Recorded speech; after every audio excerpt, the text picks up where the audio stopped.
al'ummar musulmi, ina mai ƙara ba wa malam haƙuri da 'yan uwana musulmi na faɗin duniya gaba ɗaya akan wannan abu da ya faru na ranar nan.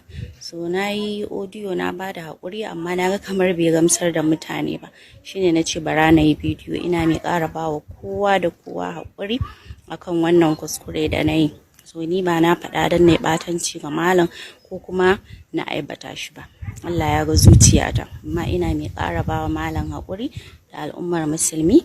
Allah Ubangiji ya samu dace. Sannan masu aibatawa da tsinuwa da zagi, ya kamata mu gane duk abin da ya samu dan uwanmu musulmi, bai kamata a ce ka zo kai kana musulmi a ce kai ne zaka fara aibata shi ba. Ya kamata idan zaka yi mai addu'a shirya kai masa, domin kai ma baka san taka kaddarar ba.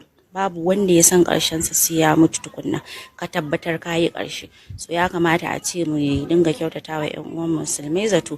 Idan dan uwa ya yi abu, ba wai burin ka kawai kai ta daga hotonsa kana tsine mai kana aibata shi ba, domin kai ma baka san naka kaddarar ba. So shi ƙwara shi ma ya ga tasa kaddarar, to wanda bai ga tasa kaddarar ba ai bai kamata ya zagi wanda kaddara ta faɗa masa ba. Sannan ina dai ƙara bada haƙuri dai again. Malam, Allah Ubangiji ya huci zuciyarka, Ubangiji Allah ya kiyaye faruwar haka a nan gaba. Sannan abokai da ƙawaye da 'yan uwa suna ta waya cewa an kama ni kaza kaza, wasu sun ce an mun duka, wani ma ya ce an kwakule min ido.